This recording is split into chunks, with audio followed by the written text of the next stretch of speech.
नमस्कार बच्चों, कैसे हो आप सभी बच्चे अच्छे होंगे ऐसी उम्मीद है।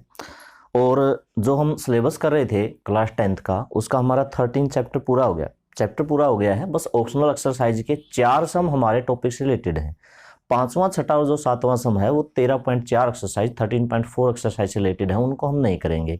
सिर्फ हम स्टार्टिंग के 4 सम ही करेंगे, ठीक है।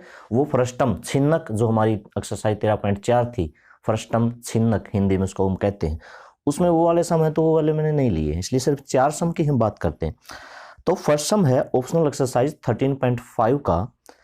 एक copper wire 3 millimetre in diameter is wound about a cylinder whose length is 12 centimetre. तो पहले हम बात कर लेते हैं इसमें दिया क्या हुआ है। एक वायर को लपेटा गया है सिलेंडर के चारों तरफ, ठीक है। Whose length is 12 centimetre. Length किसकी? वायर की। एक कोई सिलेंड्रिकल वेसल है, कोई भी एक सिलेंडर है, एक बेलन है, ठीक है। इस बेलन के चारों तरफ वायर एक तार लपेट दिया, बिल्कुल जैसे कि ये मार्कर है और इस मार्कर के चारों तरफ यहां पर हम ऐसे लपेट दें, तार लपेट दें, जो कि वायर का डायमीटर इसने व्यास दे रखा है 3 मिलीमीटर और सिलेंडर की जहां बात है और इसकी लेंथ इसने दे रखी है 12 सेंटीमीटर। ये सारी बात कर रहा है वायर की। And diameter 10 centimetre so as to cover एक कॉपर वायर, एक तांबे का तार 3 millimetre in diameter, 3 millimetre diameter का, यानी कि डायमीटर किसका? वायर का। डायमीटर ऑफ वायर, तार का व्यास, तार का व्यास, व्यास कितना है? 3 मिलीमीटर। मिलीमीटर है, अगर सेंटीमीटर बनाने हैं तो 1 सेंटीमीटर में 10 मिलीमीटर होते हैं। अगर आप 3 के बटा 10 कर दोगे तो सेंटीमीटर बन जाएंगे। अगर इसकी रेडियस निकालनी है, रेडियस ऑफ वायर, तार की त्रिज्या निकालनी है तो बटे में 2 कर देंगे। 3 बटा 10 यहां पे 2 करना पड़ेगा, मतलब 3 बटा 20 सेंटीमीटर, ठीक है। 1 सेंटीमीटर में 10 मिलीमीटर होते हैं। जब सेंटीमीटर के मिलीमीटर बनाने होते हैं तो 10 से गुणा, जब मिलीमीटर के सेंटीमीटर बनाने होते हैं तो 10 से भाग, इसलिए मैंने बटे में 10 किया, ठीक है। ये लपेटा गया एक सिलेंडर के, जिसकी लेंथ, सिलेंडर की लेंथ मतलब सिलेंडर की हाइट की बात कर रहा है 12 सेंटीमीटर, और जिसकी डायमीटर 10 मतलब रेडियस जिसकी 5 सेंटीमीटर, ठीक है। और इसके चारों तरफ ये लपेटा गया है। टू कवर दी CSA, पूरा लपेट दिया, पूरा इसका जो ये CSA है ना, पूरा लपेट दिया, ठीक है। CSA पूरा कवर कर लिया, ढक लिया, पूरा का पूरा CSA वक्र पृष्ठीय क्षेत्रफल ढक लिया। Find the length and mass of the wire assuming the density of the copper is 8.8 ग्राम पर सेंटीमीटर क्यूब। ये बाद की बात है, पहले क्या करना पड़ेगा? पहले अब देखो, ये जो वायर है, वायर का सिर्फ और सिर्फ लेंथ दे रखी है। एक वायर किस शेप का होता है? वायर होता है इस शेप का, मतलब लंबा सा यूं होता है वायर, ठीक है। अब ये अगर इसके चारों तरफ लपेटा गया है तो इसका CSA वक्र पृष्ठीय क्षेत्रफल, क्योंकि इसने कवर को पूरा ढक लिया, और ये पूरा किसने ढका? वायर ने ढका। तो वायर का भी सरफेस एरिया बराबर होगा, यानी कि इसका कौन सा एरिया? सरफेस एरिया, और वायर का कौन सा एरिया? टोटल। जैसे हम लेंथ मल्टीप्लाई ब्रेथ से, ठीक है। अभी हम वायर को क्या मान के चल रहे हैं? वायर को हम लंबा एक पट्टी की तरह मान के चल रहे हैं, सीधा। मतलब ये जो है ना रेक्टेंगल, वैसे तो वायर थोड़ा सा मोटा होता है, वो भी सिलेंड्रिकल शेप का होता है, बेलन की शेप का, लेकिन यहां पर हम जैसे टेप की तरह, जैसे कई बार हम टेप लगा देते हैं, ये टेप यहां इस तरह से लगा दी, वायर इस तरह से लगा दिया, दूसरा चक्कर, तीसरा चक्कर, इस कर करके ये पूरा CSA इसने ढक लिया, लपेट के ऐसे घुमा के लपेट के ये बन गया। तो इसका CSA बराबर होगा इसका एरिया। ये चीज हमने करनी है। बाद में इसका मास भी निकालना है, मास के लिए फिर हम बाद में करेंगे। तो अभी सबसे पहले निकालना क्या है ये चीज समझो, ठीक है। तो अब हम करते हैं, अब हम क्या लिख लेते हैं? सिलेंडर का लिख लेते हैं। रेडियस ही लिख रहा हूं सीधा, रेडियस ऑफ सिलेंडर, बेलन की त्रिज्या, वैसे इसने डायमीटर 10 दे रखा था, 10/2 कितना हो गया 5 सेंटीमीटर, 5 सेंटीमीटर। हाइट लिखो या लेंथ लिखो, क्वेश्चन में लेंथ लिख रखा है, हाइट लिखो, बेलन की अब लंबाई लिखो या ऊंचाई लिखो, इज इक्वल टू 12 सेंटीमीटर। तो इसका सी एस ए उसके बराबर है, तो इसका सी एस ए निकाल लेते हैं, C S A of cylinder. अब बेलन का आप सी एस ए भी लिख सकते हो, सी एस ए भी लिख सकते हो, कोई बात नहीं, हिंदी वाले भी सी एस ए लिख सकते हैं, और वक्र पृष्ठीय क्षेत्रफल भी लिख सकते हैं, वक्र पृष्ठीय क्षेत्रफल इज इक्वल टू, फार्मूला क्या होता है 2πr/h is equal to 2 multiply pi की वैल्यू इसने दे नहीं रखी तो 22/7 मल्टीप्लाई में r5 मल्टीप्लाई में h12, कुछ नहीं करता, 5 2 = 10, 5 2 = 10, 24 2 24 26 0 बाय में 7 सेंटीमीटर स्क्वायर। ये हमारा आया C S A of cylinder. अब अगर एक बात देखो, अगर हमें इसकी लेंथ निकालनी है, अब ये जो वायर है लपेटने के बाद ये रेक्टेंगल की तरह होता है, तो L मल्टीप्लाई में B, इसका एरिया किस तरीके से होगा L इंटू में B, ठीक है। हमारे पास B ब्रेड्थ दे रखी, इसकी मोटाई दे रखी है 3, ये रेडियस की बात बाद में करेंगे, ये व्यास इसकी मोटाई है 3 मिलीमीटर मतलब 3/10, तो इसकी ब्रेड्थ कितनी है 3/10। तो जब एरिया दे रखा है और एरिया का फार्मूला क्या होता है L इंटू में B, और L निकालनी है तो B कहां चला जाएगा, यानी कि यहां पर मैं लिख देता हूं area of wire is equal to में, यानी कि तांबे का क्षेत्रफल, तांबे के तार का क्षेत्रफल L इंटू में B का फार्मूला लगेगा, L का हमें पता नहीं, लेकिन B ब्रेथ इसकी 3/10 है, और वो इसके इक्वल करना, दोनों कह सकता हूं area of wire is equal to C S A of cylinder, बेलन का वक्र पृष्ठीय क्षेत्रफल, तांबे का एरिया, तार का एरिया, बेलन का एरिया क्षेत्रफल, तो इसका हो गया L इंटू में 3/10 इज इक्वल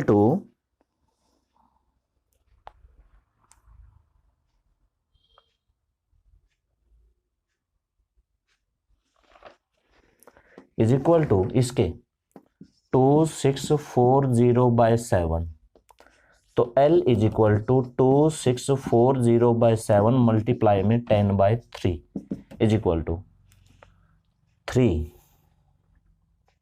हाँ ये कटता है,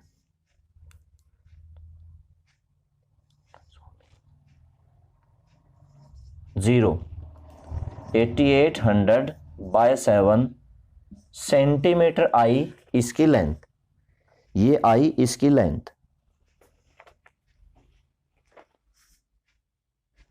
इसको डिवाइड कर सकते हैं, 7 1 = 7, 2 * 14, 4 0, 5 * 35, 5 0, 7 * 0.1 बचेगा, 10 1, 3 बचेगा, 4 2 बचेगा, 2, लगभग इतना सा कुछ सेंटीमीटर आ जाएगा। एक चीज तो यही पूछ रखी है, इसकी लेंथ पूछ रखी है, दूसरी चीज इसकी डेंसिटी पूछ रखी है, घनत्व पूछ रखा है, उसके लिए आयतन निकालना पड़ता है, तार का आयतन, हिंदी में तार का आयतन, वॉल्यूम ऑफ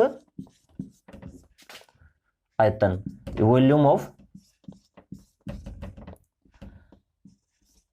वायर, वायर की शेप का होता है πr²h, πr²h, पाई की वैल्यू 22/7, आर रेडियस ये हमने पहले लिखी थी 3/20 गुणा में 3/20, एच क्या होती है तार की, एच तार की लंबाई, जो तार की लंबाई है ये लिख लेते हैं, बटे वाले लिख लेते हैं, या ये वाले लिख लो, देख लेते हैं, बाय में 7, अभी इसमें कुछ नहीं कट रहा, सिर्फ हाँ 2 0 से 2 0 ये कट रही है, 2 से 44 और 2 से फिर 22, और कुछ नहीं करा। तो यानी कि 22 मल्टीप्लाई 22 यानी कि 484 मल्टीप्लाई में 9 बाय में 7 7 जा 49, ठीक है, 3 3 जा 9 और ये बचता है।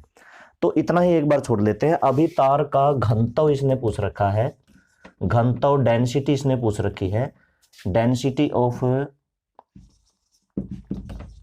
वायर। डेंसिटी का फार्मूला क्या होता है, वॉल्यूम मल्टीप्लाई में मास, यानी कि आयतन गुणा में द्रव्यमान, ठीक है, वो होती है। तो डेंसिटी क्या होती है, वॉल्यूम मल्टीप्लाई में मास।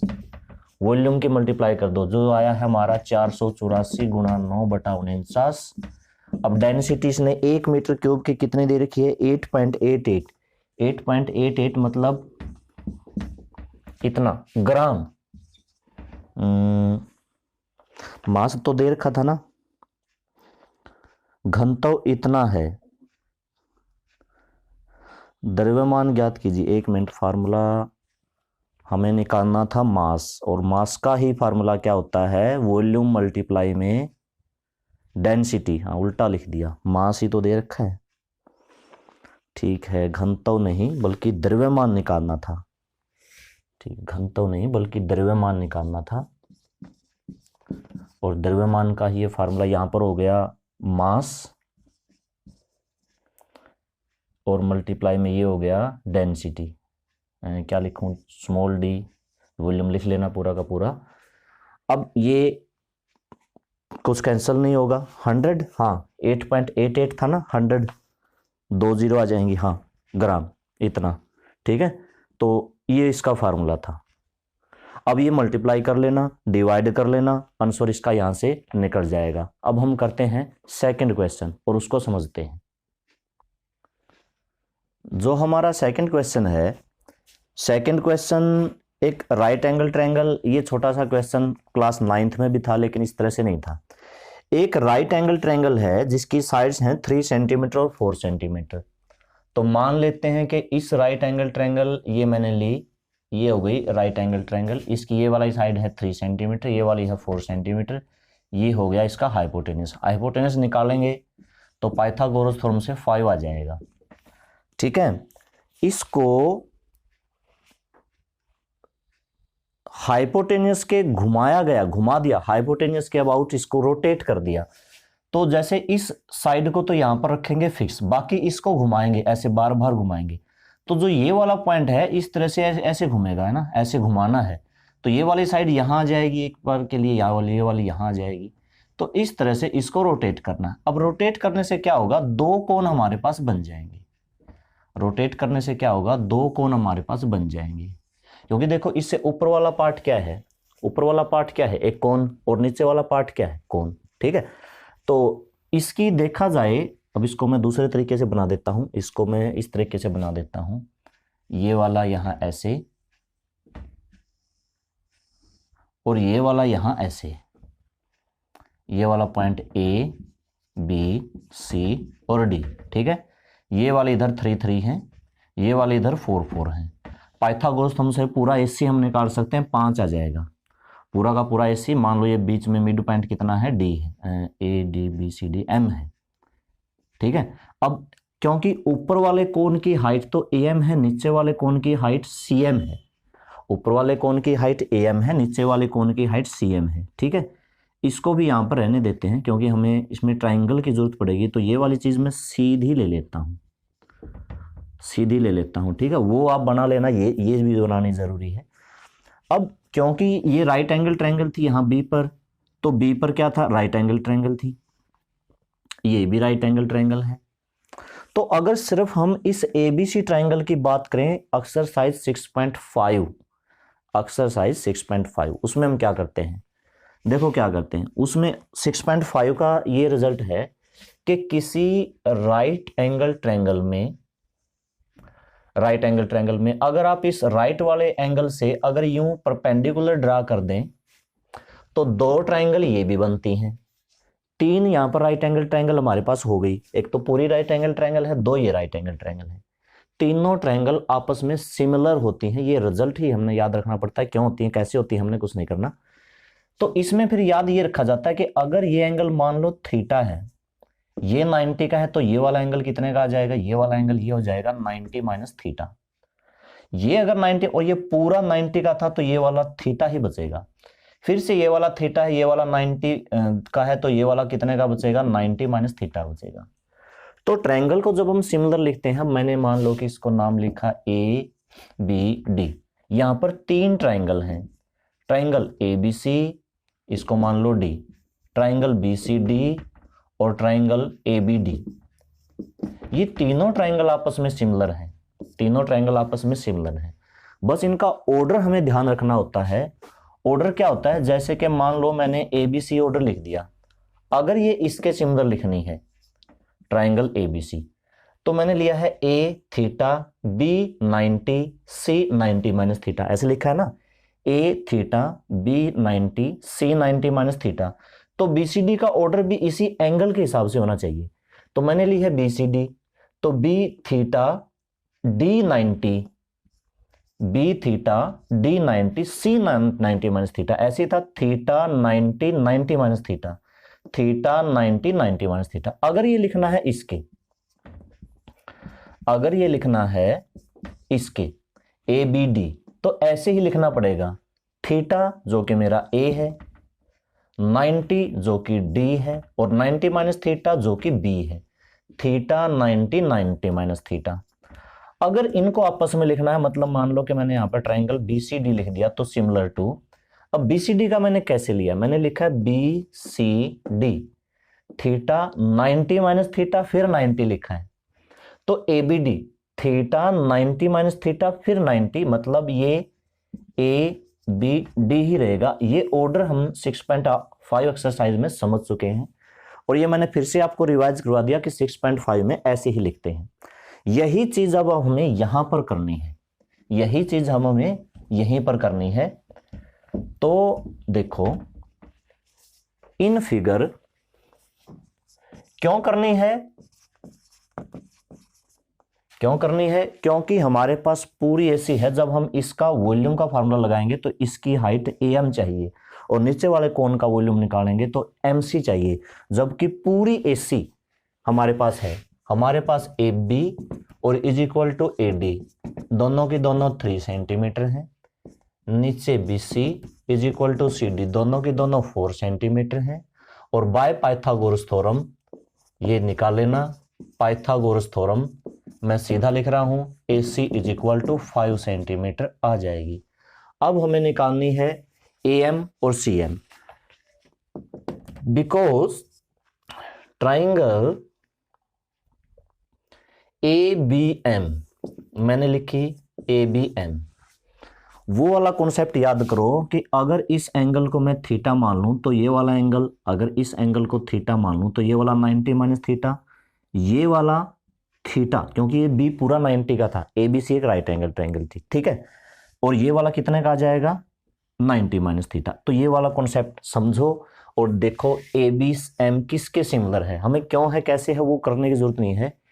ए B M theta 90 minus theta 90, पूरी ए बी सी में थीटा 90 माइनस थीटा सी है, ए सी भी लिखना पड़ेगा, क्या लिखना पड़ेगा, triangle A C B.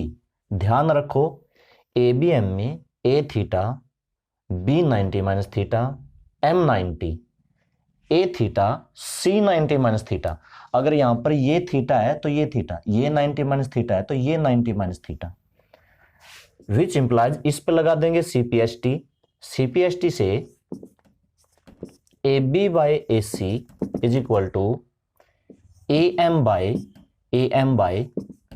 A B by C P S T, ठीक है, is equal to A B 3 A C 5, A M निकालनी है और ए बी फिर से 3, ठीक है, 3 उधर चला गया, विच इंप्लाइज यहां से अगर हम ए एम निकालेंगे तो वो आ जाएगा 9/5, ठीक है, ए एम आ जाएगा 9/5।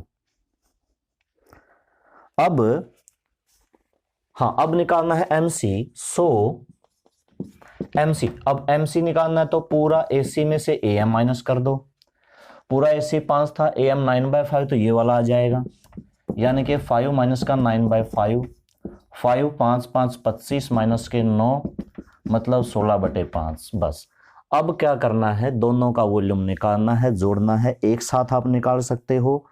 इसने क्या क्या पूछ रखा है, इसने दोनों का वॉल्यूम पूछ रखा है और पृष्ठीय क्षेत्रफल भी पूछ रखा है, सरफेस एरिया।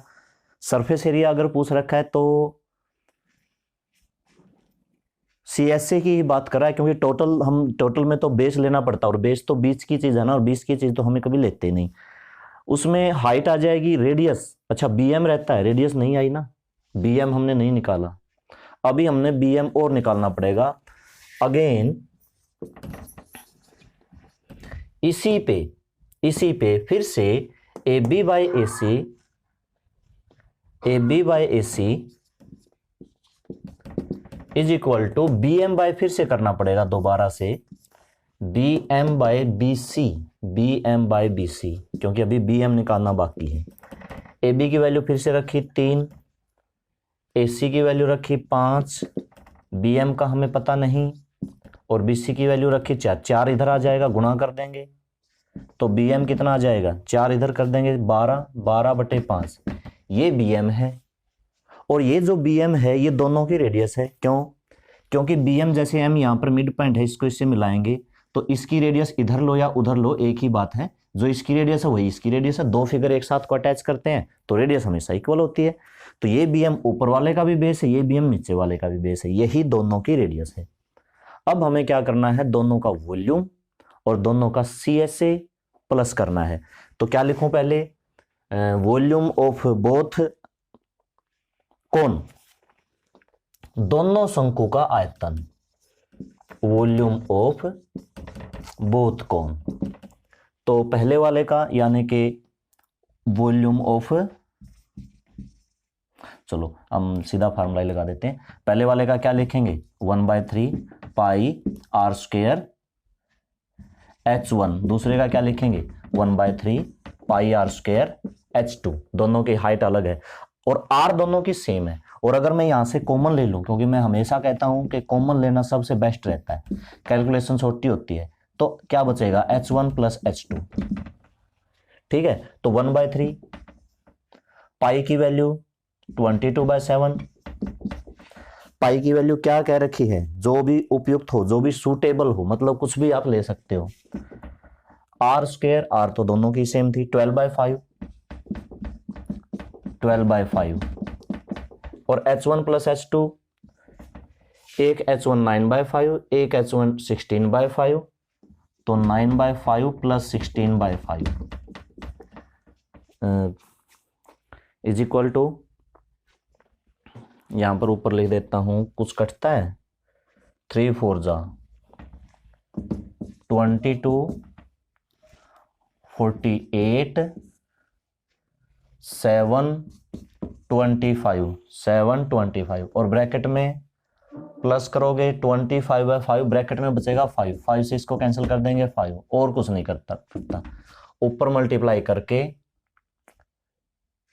96, 48 2 96, 9 96 और 9 105, बाय में 35, 35 से भाग करके आप इसका पॉइंट में निकाल लेना आंसर, ठीक है, ये आ जाएगा। आगे सेंटीमीटर क्यूब, ठीक है। एक चीज और निकालनी है, क्या निकालना है, दोनों का सरफेस एरिया। कौन सा सरफेस एरिया, CSA। वो मैं ऊपर से थोड़ा सा यहां पर इसको साफ कर देता हूं।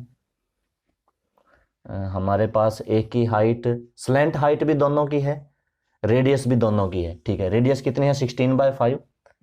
तो सरफेस एरिया CSA, पृष्ठीय क्षेत्रफल, या फिर सिर्फ सरफेस एरिया भी लिख दो, लेकिन फार्मूला CSA का लगाना है। Surface area of both cones, दोनों शंकु का पृष्ठीय क्षेत्रफल। तो पहले वाले का पाई आर L1, दूसरे वाले का पाई आर L2, ये नहीं है, इसको भी साफ करना पड़ेगा, वरना आप ये भी लिख दोगे साथ में। Pi r L1 pi r L2, pi r common लोगे तो L1 प्लस L2, पाई की वैल्यू 22/7, आर रेडियस जो कि 16/5 थी। L1, एक की L1 3 है, एक की L1 4 है, 4 और 3 7 से 7 कैंसिल, 7 से 7 कैंसिल, बस इनकी मल्टीप्लाई और बाय में 5 इज इक्वल टू ये भी आ जाएगा आपका मल्टीप्लाई, मतलब तो ये तो 70.4 ये आ गया 70.4। ठीक है,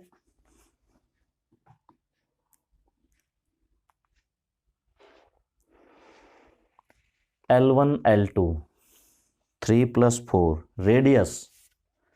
रेडियस क्या थी, रेडियस ये थी, अच्छा BM थी रेडियस, ये आ जाएगा, ये गलत हो गया, 5 5 जा 5 2 जा 0.8, अच्छा ये आएगा सेंटीमीटर स्क्वायर, ये था हमारा surface area of both cones. ठीक है, तो वैसे तो इसके 4 सम थे, लेकिन 4 सम भी मुझे लगता है कि एक ही वीडियो में ज़्यादा लंबी हो जाएगी। कोई बात नहीं, हम 2-2 करके कर लेंगे।